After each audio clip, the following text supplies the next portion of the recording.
What's up, everybody? Welcome to the live stream, man. Got another episode of Around the League Live with yours truly, and we got some special guests today, man.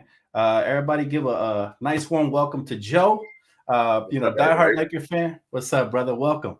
Uh, Welcome. Good to be here. Thank you, brother. Also newcomer. All right, we got two newcomers today. We got my man Dontario Moore, right? I think I said that right. Did I? Yeah, you said that just right, man. You got it right on Uh, the first try.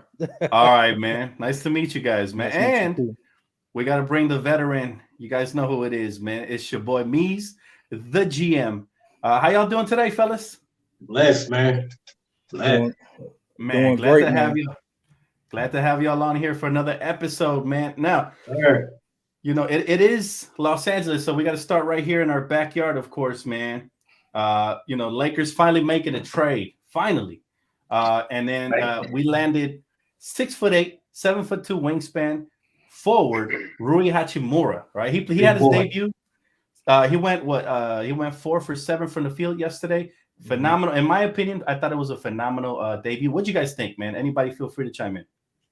Hey, I'm gonna be real. I didn't follow him too much previously to this trade, but this is a big boy. This dude got size on this court, man. He ain't no regular old wing, man.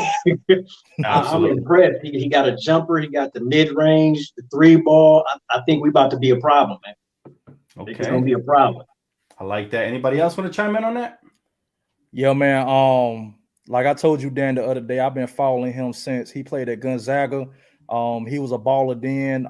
He had great potential to be a good player, even in Gonzaga, and even coming to the league. Many people slept. Many people slept on him. They didn't think that he was going to capitalize on the opportunities that he had. But coming to LA, man, it seemed like he was a godsend. And it really was a trade that came out of nowhere because I did not see this coming. I had no idea that we was even targeting Rui Hachimura, but what I seen last night, he has the potential to be something great here. And so I'm very excited.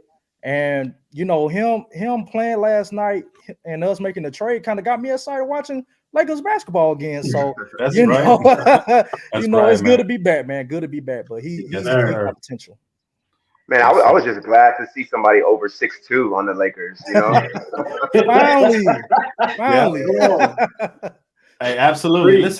Listen. He's the thing about him is we traded a guard. We had a treasure trove of those, and we flip it for a wing player, which we actually needed. Right, he could also play some four for us. Yeah. I think he's going to help out tremendously, man. He's super athletic. Only 24 years of age, so he has a bright future. And also he's under one of the best coaching staff, man. I think a lot of people underrate what Phil Handy brings to the table. What the player development team is doing phenomenal things, man. Look what Austin Reeves in a year has done. Lonnie Walker, the new acquisition when he was healthy. Thomas Bryant, like they're really maximizing these reclamation projects, you can even call them, right? Yeah. Because their initial team gives up on them, so that means the Lakers are left to pick up the pieces. But I loved everything I saw about him. I thought he was just as advertised. And even though he hasn't necessarily been worked into the offensive and defensive schemes, he kind of fit in like a glove, and he was running alongside on the fast breaks with LeBron and the guys. And it was beautiful to watch. So I think it's going to be, a sight for sore eyes. And by the way, do you guys think there's going to be another move on the horizon with the Lakers? Because there's plenty of rumors, man. Today we heard that Patrick Beverley could be a name that they're looking to move potentially.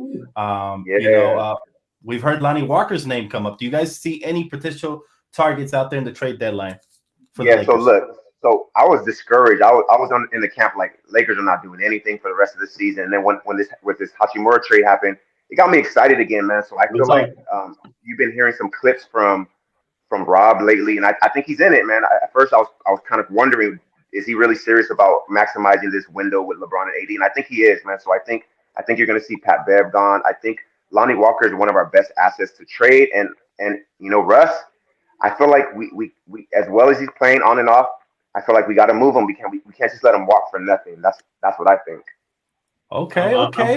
I'm with you on that, bro. I mean, I think, and going on Twitter watching the game last night, I think a lot of the fan base, even if you're a Russ fan or not, you can't have this man closing games in the playoffs, man. You cannot have him on the floor in the playoffs closing games. I know his numbers is cool on the chart, but I think everybody's kind of come to the understanding that, yeah, it might be that time to let him shine somewhere else where he can have the ball, start, get his triple doubles. But we're not gonna win games with Russ closing consistently. Wow.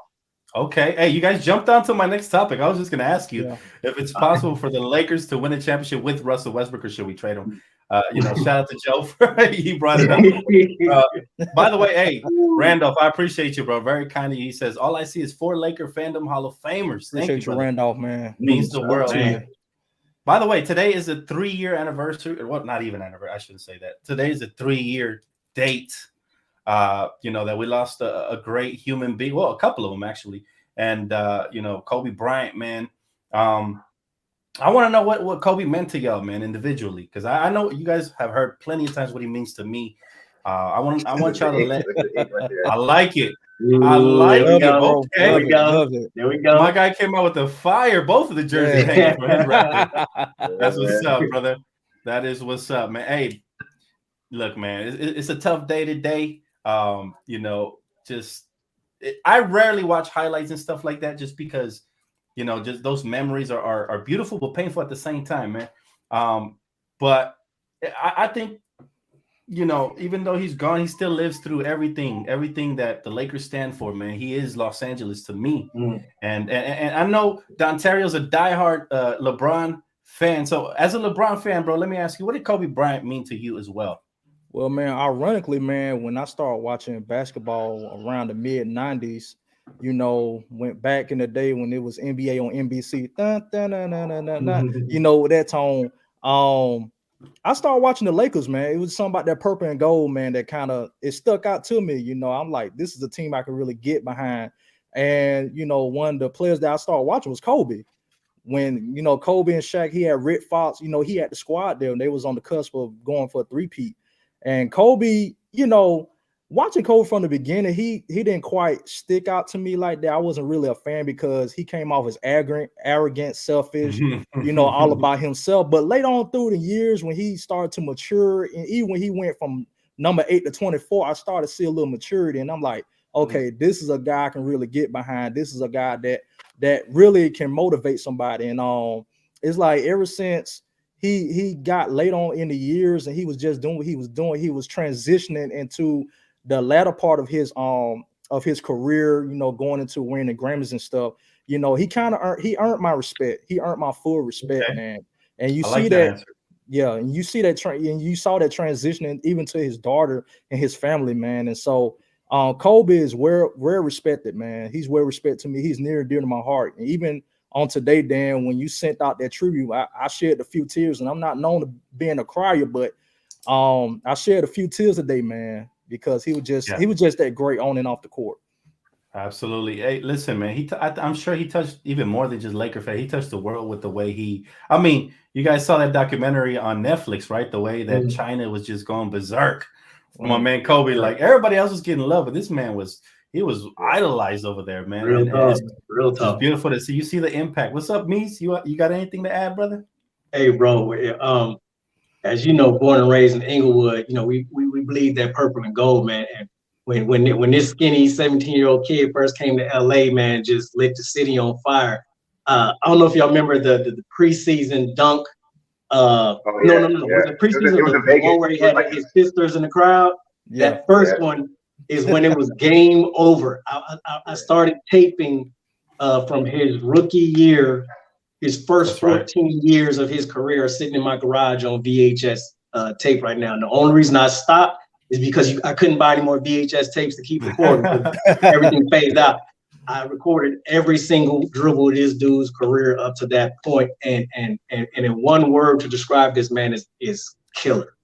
And what's crazy is watching him for his whole career. You didn't really get a full appreciation until you start watching these other dudes and realize they're not cut from that cloth. Like we got used to Kobe, Yeah. And when you look at these other dudes, like primetime TNT, when another star comes into town, we already knew that was 40. That was 40. Vince Carter's coming into town, that's 40. We already knew that. When you start looking at these new dudes, you get a whole new appreciation for what we had for 20 years, bro. I think there was beauty. Go ahead, brother. Go ahead. So I was gonna say kind of what you said, Dan. Is like he's one of ours, one of our own, because like we watched him come in as a little 17-year-old boy, like you said, and literally we watched him evolve. Trying to figure out how to play with Shaq, how to win one, those air balls. We watched him evolve into like knowing he's the best player in the league, wanting to go against the best on every team. We watched him, all the stuff that happened in Denver, him press through adversity through that, and just like figuring it out again, losing the ball. Like literally, we saw all the highs and the lows of him, and so we just literally just watched him grow as a father, as a husband, as a ball player, as a man, and so for him to be gone, it's like one of our family for all of us in LA. And never for sure. Even though I didn't know him personally, I felt like I knew him personally, man. Because he just let us all into his work ethic. He let us. He let it all out on the floor, and he was a true superhero. Like if you talk about a real life superhero, that was the epitome. That was what Kobe Bryant is. I always like to compare him to the basketball version of Bruce Lee.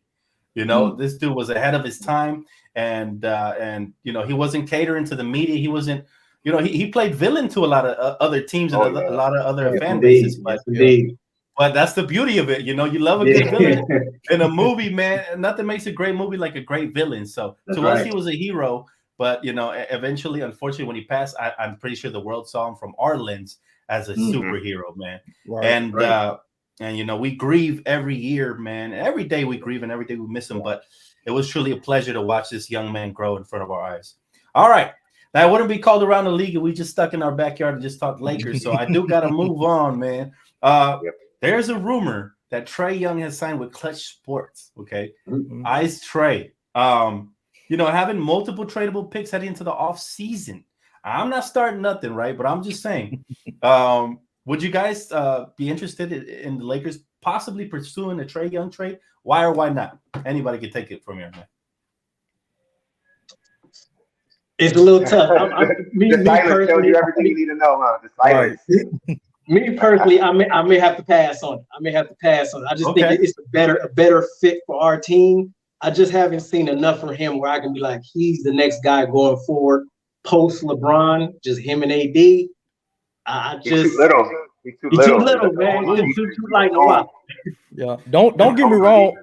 Don't get me wrong. He's a offensive juggernaut. Like he can shoot from anywhere. Great in the paint. But defensively, that's where I kind of have to give the hard pass to. And I even seen a comment somebody said that he was a cone, basically.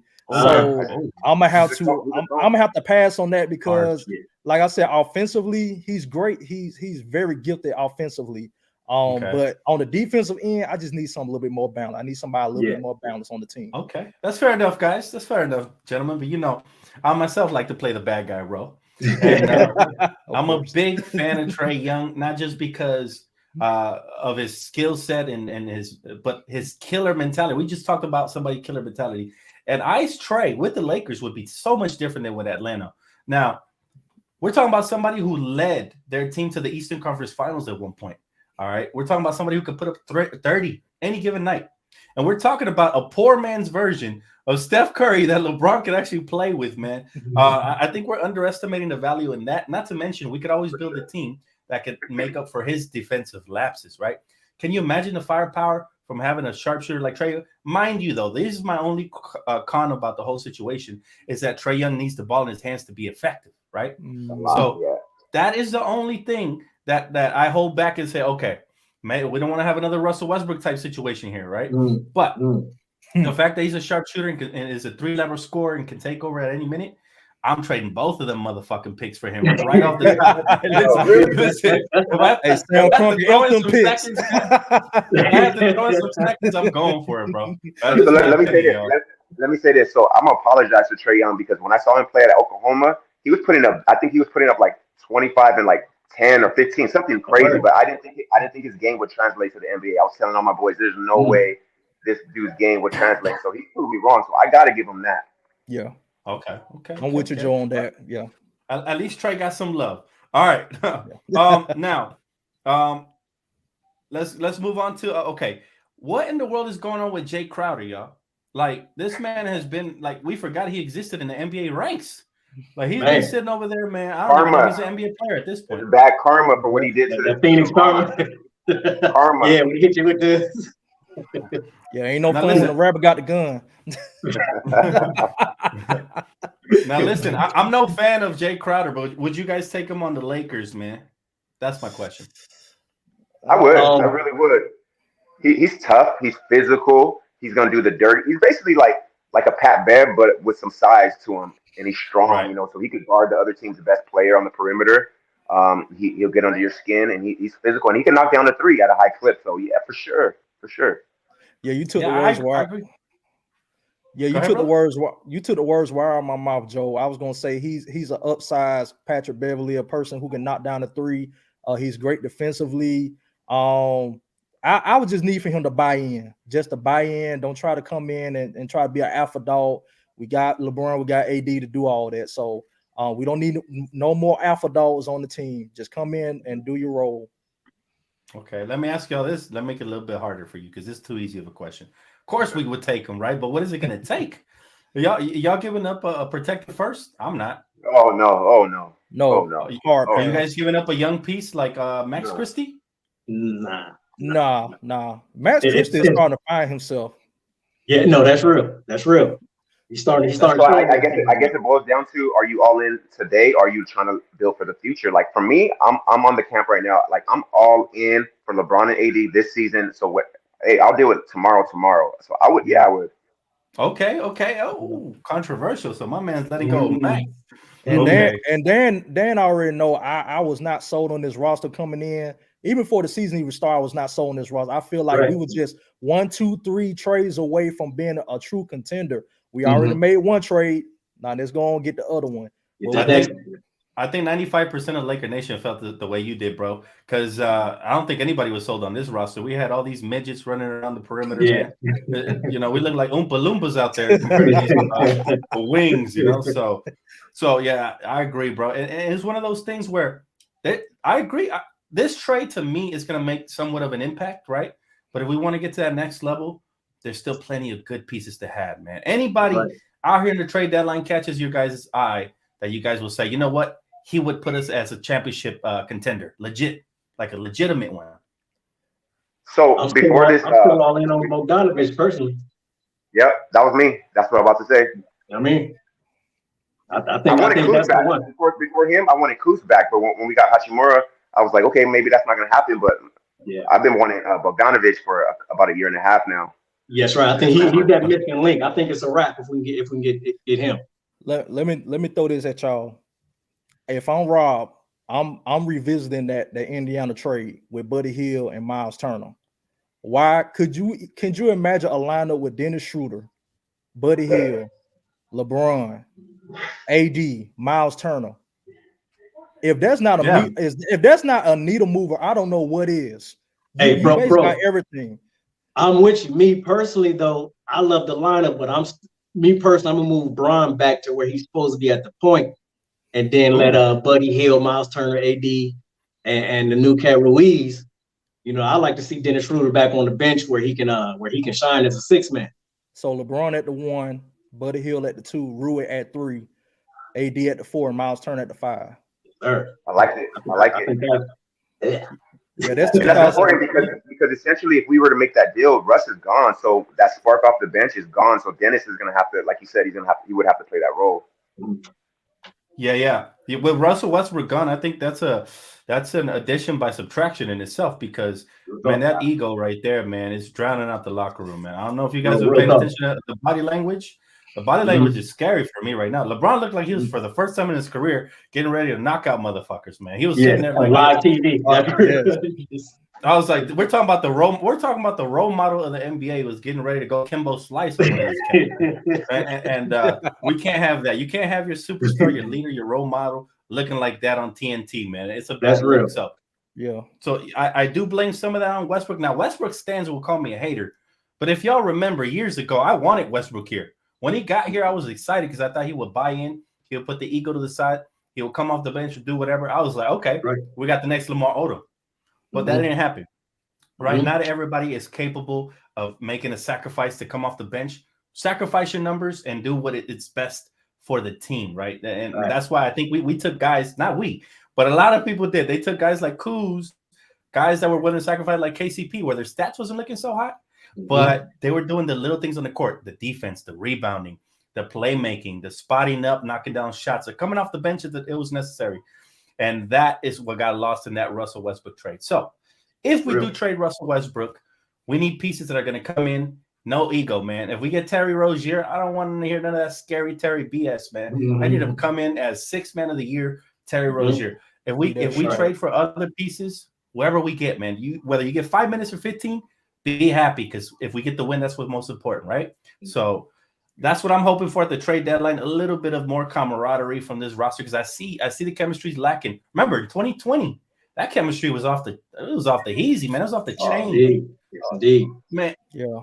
We had guys that were, cracking jokes and having a good time, but at the same time handling their business, like Dwight, JaVale, and then guys that weren't even playing, like Jared Dudley, but they were just phenomenal locker room presences. So I think, some people, they do take that for granted, but it's crucial, man. Now, again, we always get, gravitate back to the Lakers topics, but it's in us. We always come back home. What can we say, right? It's in our nature. Damian Lillard, man. Let's talk a little bit about Dame. Damian Lillard just dropped 60 points, and nobody's talking about this man. Come on, man. He needs to get out of basketball purgatory, in my opinion. What do you guys think, man? Dame in Portland. Absolutely, man. I appreciate the loyalty. You know, I respect that. But man, like, I feel bad for my guy. That's literally my favorite player in the NBA right now, and I feel bad for him. He's on an island by himself. Mm-hmm. They're not going to win there. The fans love him, but like, man, if he were to just step out of that market into a big market, right. Oh man, oof, man. I share the same sentiments as Joe said.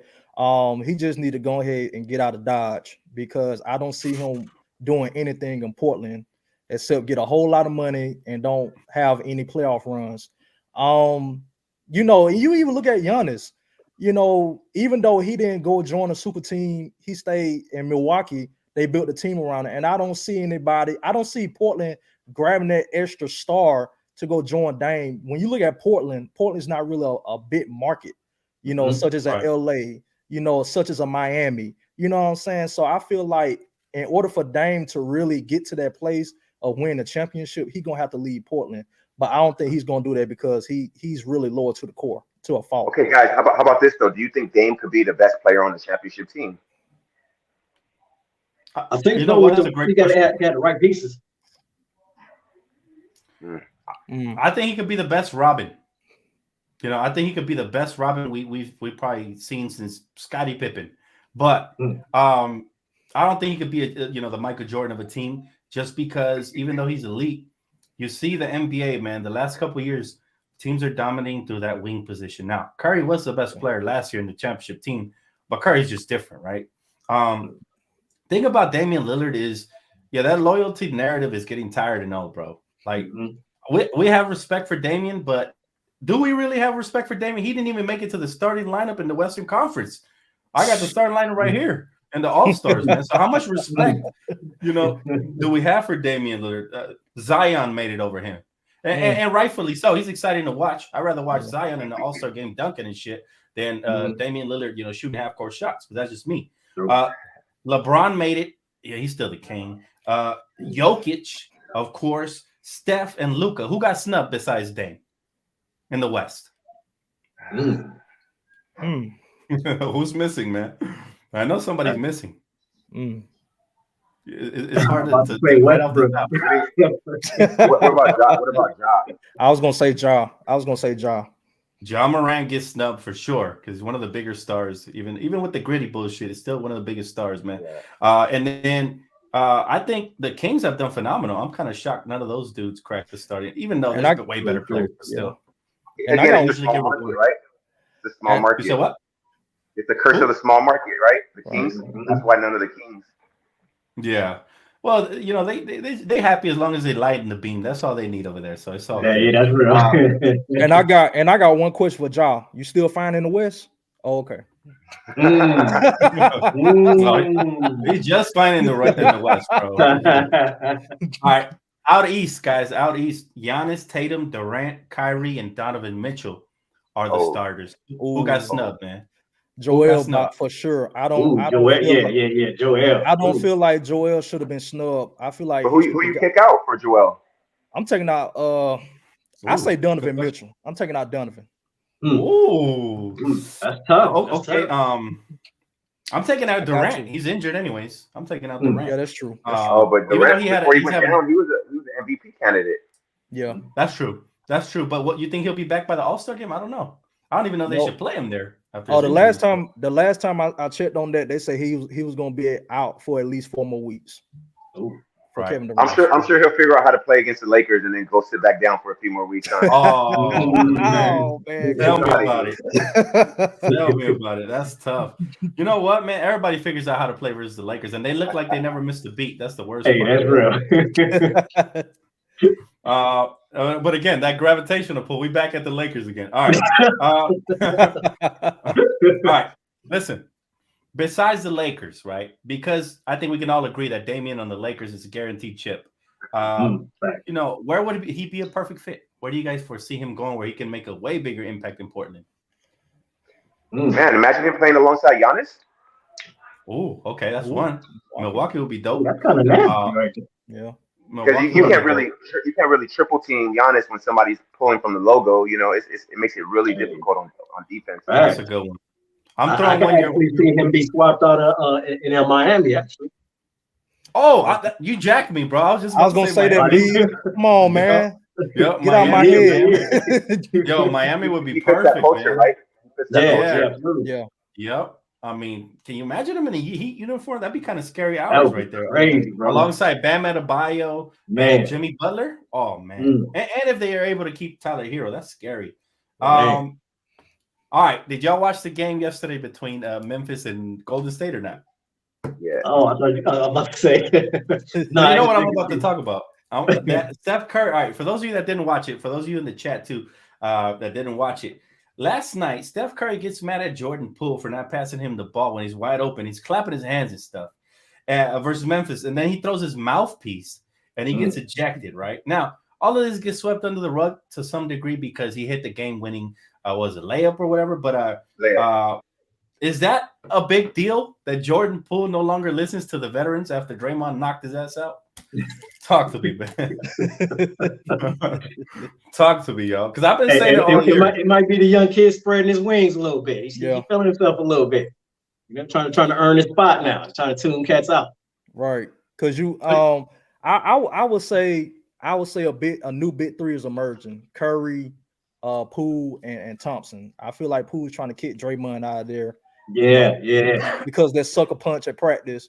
But yeah, man, it's all like me just said, you know, Poole, he's a youngster. He's trying to go out there, spread his wings and make a name for himself. And crazy stat.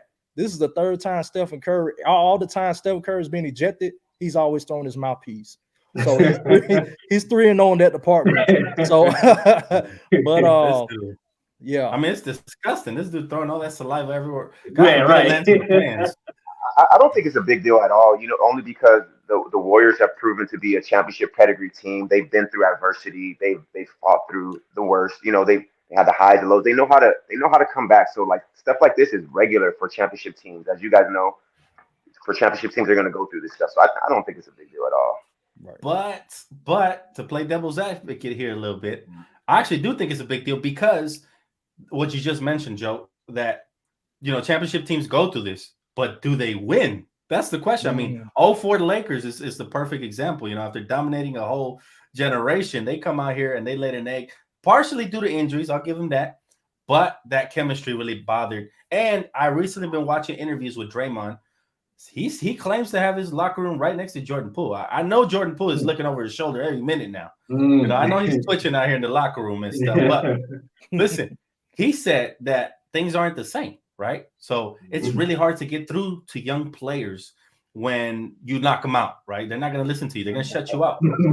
And so what I believe is that I actually think they're not going to get far in the playoffs. I think they're a second round exit at best.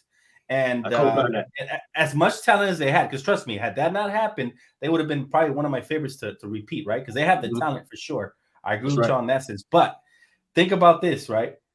And this is a crazy scenario. I'm throwing it out I'm speaking into the universe. I believe Steph Curry runs the show. The front office listens to what he says. You pissing off Steph Curry, you better watch your back, because I think he'll choose Draymond over you any day of the week, man. As talented as Jordan Poole is, if Steph Curry does this, Jordan Poole is gone in the offseason. You know, so I agree. I think, you know, it's one of those things where I think this locker room is probably divided. You got the youth and you got the vets, and it's showing on the court at times like that game, right? But let's see what happens. I could be wrong.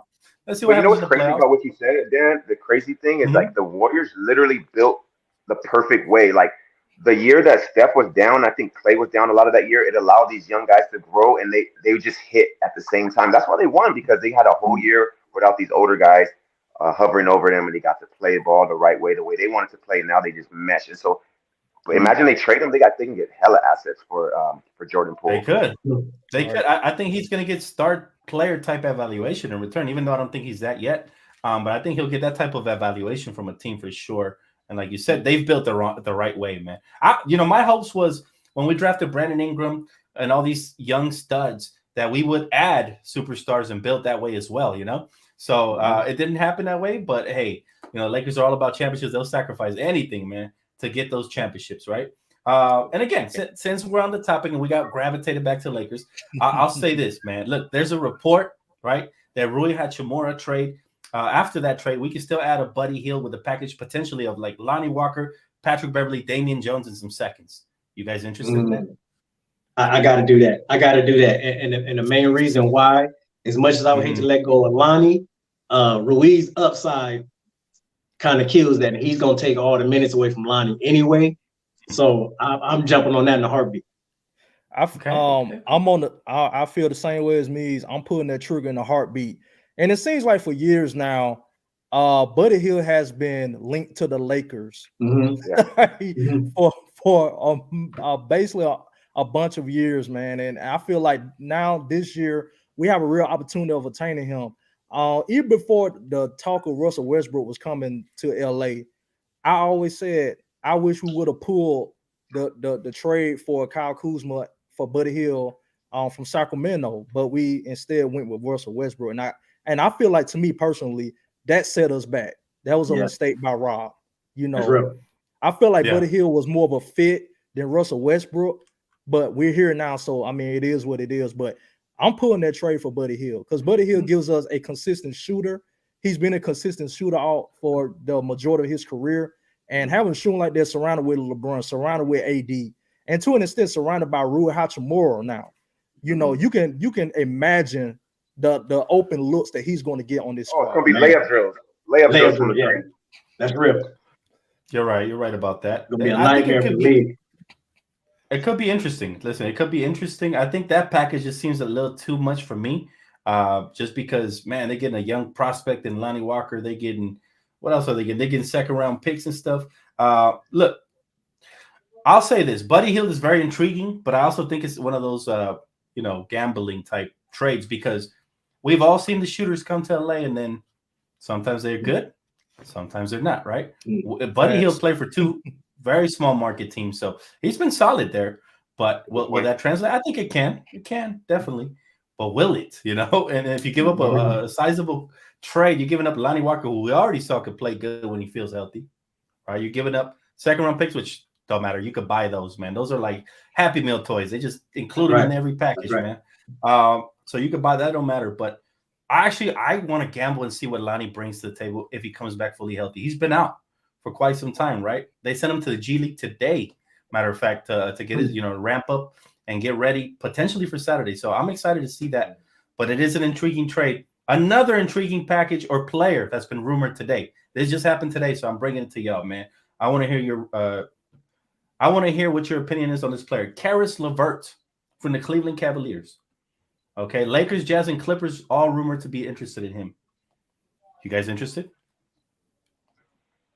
For the right price, I'm interested in Karis LeVert. I've been a fan of his ever since he was in Brooklyn. Even when he was Brooklyn, he was a walking bucket.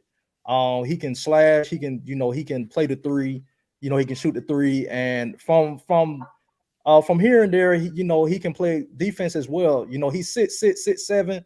I mean, he's a guard, but he's still a tall guard. I can use tall guards on this team. I don't know my entire guard, so I'll take a gamble on Karis LeVert. I think he'll do good for us. So Okay. I guess it boils down to what is the identity of the Lakers? You know what I'm saying? Like I think me said it.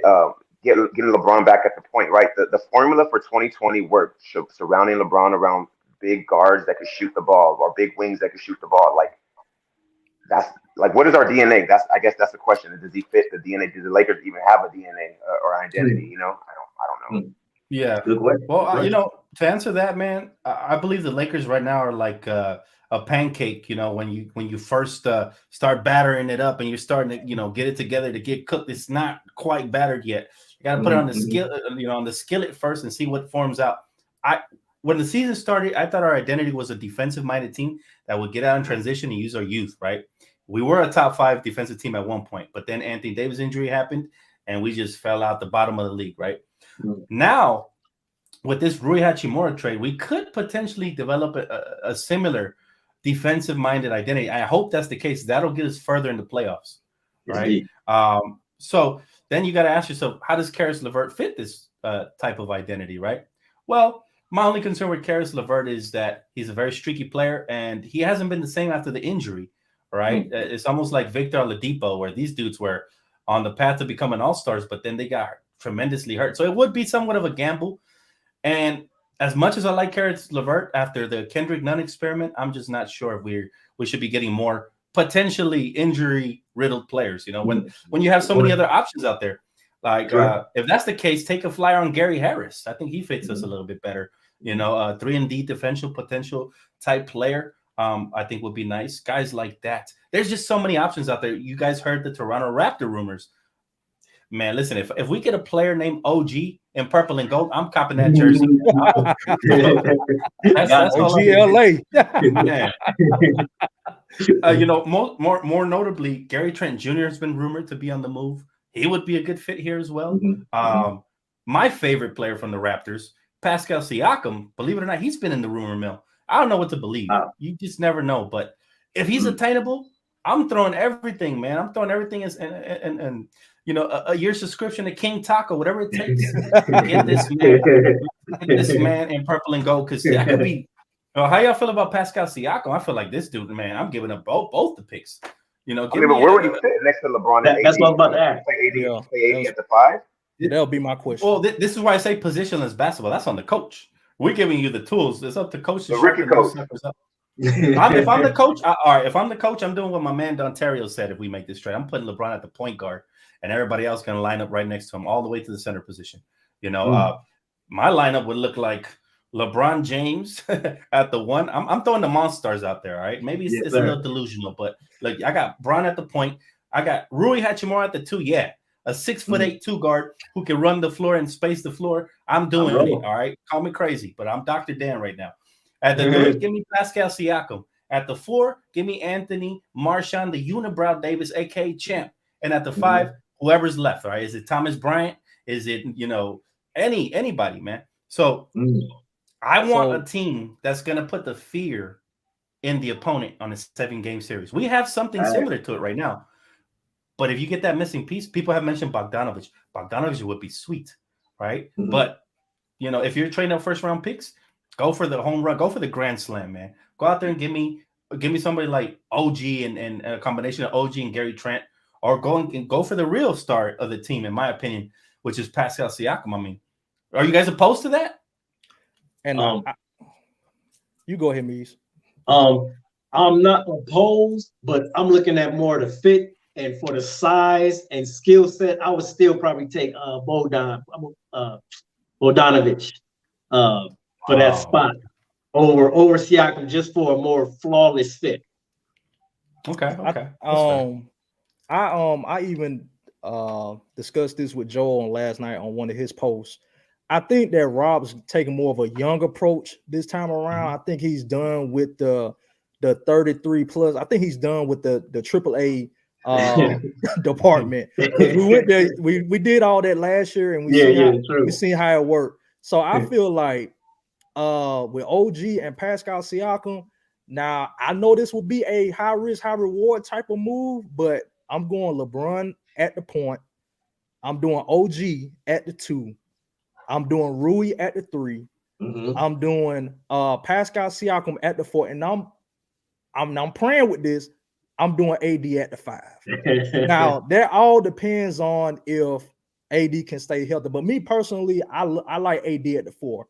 That's his natural position. He has no business playing a 5 because he's not a 5. He's a 4. So that would be my ideal lineup if we were to pull a trade for OG and Pascal Siakam. But I love both of those pieces. The fits will be interesting though. Do you guys remember when Toronto was building this roster with like 8-9 wings? Like, what was the plan in the beginning? This is why it's not working. They all get nothing but wings. Man, they was trying to open up a wing stop, bro. They was trying to open up a wing stop. Complete opposite of the Lakers, huh? Yeah, that's what it was, man. But I'll say this: when they had all these wings, they still didn't have that closer. They didn't have that guy who can put them, till they finally got Kawhi. And when they got Kawhi, he put him right there, and then the role players and everybody stepped up and they crossed that finish line. But I think Toronto's really deep. I'm not sure what they're going to do with their roster, but that's the pieces that intrigue me more, even than Bogdanovich, even than Miles Turner. The Toronto Raptors pieces really intrigue me. Whether it's, like you guys said, we might have already plenty of wings, whether we go for like a Gary Trent Jr. or something like that. But regardless, man, it's going to get interesting, all right? That trade deadline is going to tell the truth about what the Lakers are going to do this season. Go ahead, brother. I had one more question. So I actually had somebody text me this a few minutes ago. Has the ship sailed on DeMar DeRozan? For me? You talking about for the Lakers? Yeah.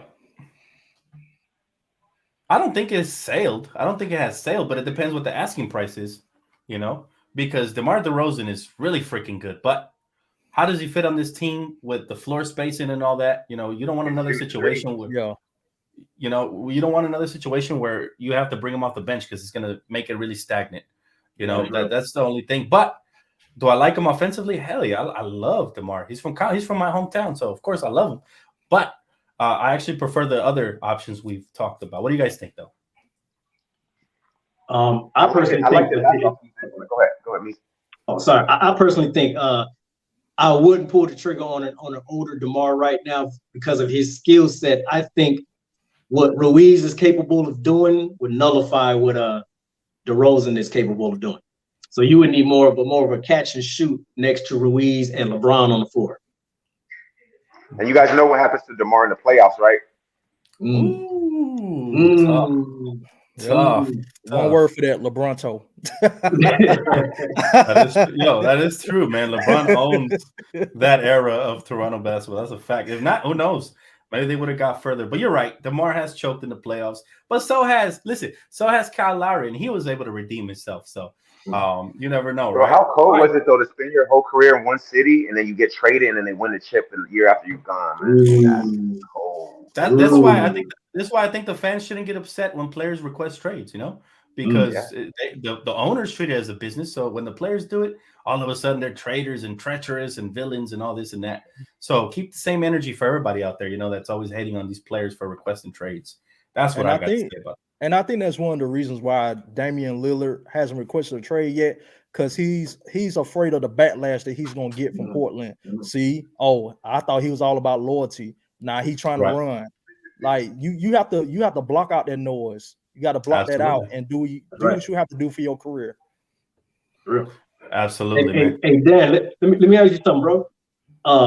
Last night's game, there was a big debate going on Twitter. Once coming back from a month or two of a hurt foot, after that sprained ankle from AD, should he have touched the floor again after that play? No. That's where I would have bubble wrapped his ass and shipped him out, to whatever the next destination was. Because, man, you know what? Let's be honest. We love Anthony Davis. He's a champion. We're not going to call him no names and shit like that, like the casuals, right? But what we will say is facts. And the fact is that bro is injury prone for whatever the reason is, right? Whether he's not taking good enough care of his body or whether he's just built that way.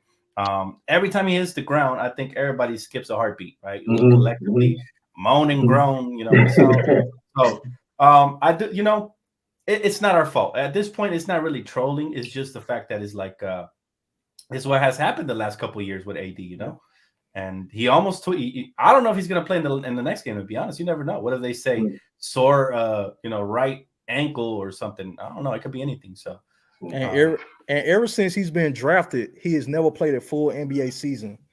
Right. Now wow, that is a stat for sure. All right, but now do Kawhi. No, I'm just playing with y'all. The king of load management. Dude, man, he should change his name to load management. Facts. Man, but all right, 2 more questions for y'all before y'all can plug yourselves in and all that good stuff. And if the chat has any questions during these questions, go ahead and drop them, man. I'll do my best to read them off. All right, 2 more questions. All right, question number 1, and this is a personal question. All right, who's y'all favorite player? Non-Laker player ever. I'll start. Mine's is Allen Iverson. Oh, bro. All right, y'all go ahead. Pick one. I know you probably don't even say nothing. Snatch mine, bro. Go for it, man. Oh man, T-Mac. Oh yes, yeah, that's a great one right there. I like T-Mac. Man, I'll have to say Dirk Nowitzki, man. It's something about that. Wow, it's something about that one-legged fadeaway, man. It's so beautiful. His stroke, you know what I'm saying? It was I ain't even mad at you for that one. I'm gonna have to say Dirk. Yep. Man, Dirk, he beat the Miami Heatles. All right, he's one of the few players that can say that. So shout out to Dirk, man. That was actually one of the best finals I've ever seen. When Dallas went up against the Heat and they actually beat them, I was in shock, man. Jason Terry was out here matching up with D Wade. I couldn't believe this shit, man. The Jets. Yes, sir. All right, go ahead, Mees. Who you got, brother? Oh, you already have it. You already have it with the AI. That was me all day, bro. Allen Iverson. It's just, if we're talking about pound for pound, come on, man. The greatest 6-footer to ever grace the hardwood. Real talk, man. Real talk. This dude, man, he crossed over Jordan. Who can say that?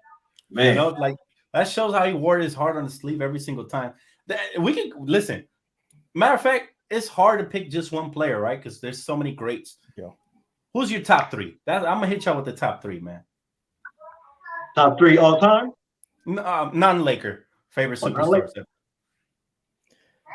I'm gonna say Dirk, AI, and D Wade. Something about D Wade, man. D Wade, the Flash, man. Hey, listen, man, that's a great list right there. It's gonna be hard for anybody else. I got T-Mac, I got Olajuwon and Iverson. Oh, my man, he hit me with one of the best footwork bigs we ever seen, man. Dream shape.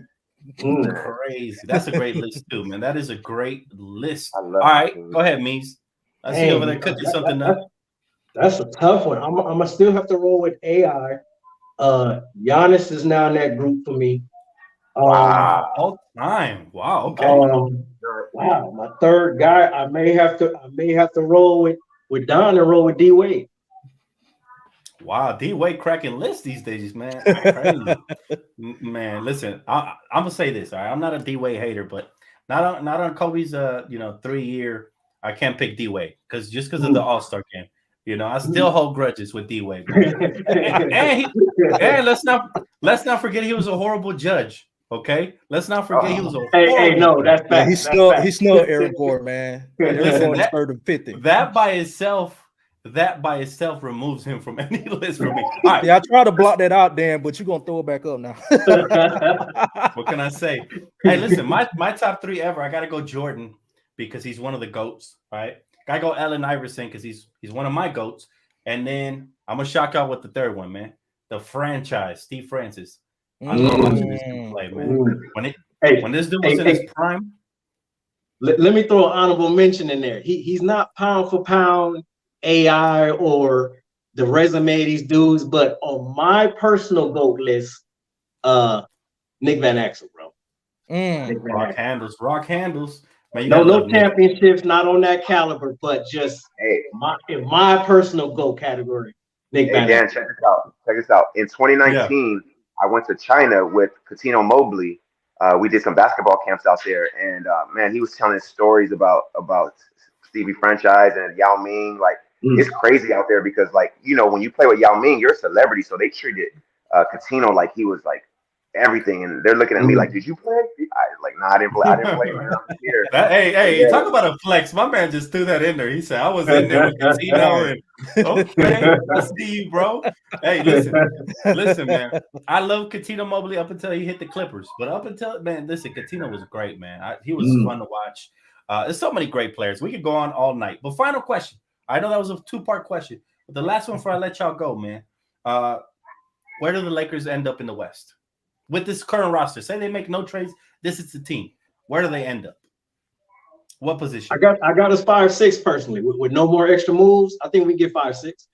Wow. Okay, that's high. That's high praise. As long as we stop playing these 4-5 guards on the floor at the same time, I think we can get 5-6.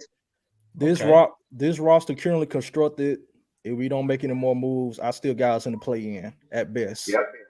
I got us in the play-in. I cannot say 6 seed. I can't say 6. Not with this roster. Like I said, we're making strides. We made strides with this move, but we need one more good move. Yeah, we don't need a home. We don't need a grand slam. But we do need a home run to get us in the top 6. I'll say that. I agree, fellas. Listen, we slingshot Russell Westbrook out of LA. We're gonna be a top 6 seed. Facts. All right, that is a fact. Okay. Now, it's not Russell Westbrook. Hey, he's a Hall of Famer. He's great. He's just he's not a fit here with his personality. That's right. That's right about that. But all right, y'all. Before I get off, I need you guys to plug yourselves in, man. Your Twitters, your YouTubes, anything you guys got. Now's your chance. We're gonna start from the right, and then we're gonna end up with my boy Mees because he's already the veteran over here, man. You've been out here more times than me. Cool. Yeah, so I'm Coach Joe Lake Show on Twitter at the Lake Show Show. Same thing on YouTube. I've been kind of dormant on that, but I'm gonna get back on it with the Lake Show Show on YouTube. So yeah, follow me. Lake Show Joe on YouTube. I hope to be a guest on your show one day, man. All right, absolutely. All right, Kingpin. All right, let's hear what you got over here, man. My name is Dtlf Moore, aka Dun the Kingpin. You can find me at the Kingpin Talks Podcast on Facebook, Twitter, YouTube channel. We not only talk about sports, we talk about relationships, we talk about life in general. Music, all that. It's a whole blend over there. So come and look us up, like, share, subscribe, man. Okay. I'm gonna need to be a guest on that show as well. All right, next one. Will. All right, next one. Go ahead, Mees. Yes, sir. And it's Lamar, aka Mees the GM. Catch me on Twitter, Mees the GM. We're gonna be there every game talking that mess, going on my game day rants. You know how it is. And Rock with Me coming soon on YouTube. So it's about to go down. I can't wait, Mees. And listen, Mees. Ever since I said last week that Rob Pillay, you're doing a better job than Rob. Rob made the trade, dog. So, he probably watching this shit. But I appreciate y'all for tapping in. I'm gonna need all you guys to go and follow these guys, man. They're great, knowledgeable, diehard Laker fans, just like your boy. I most likely will post the links if they send them to me on Twitter on the description, so you guys can follow them, all their information, all that good stuff. Thank you guys as well, man, for participating in the chat. I didn't see too many questions today. I don't see too many questions today, but I appreciate y'all, man, for tapping in, and I'll see you guys on the next one, man. It's another episode of Around the League. Peace. Peace.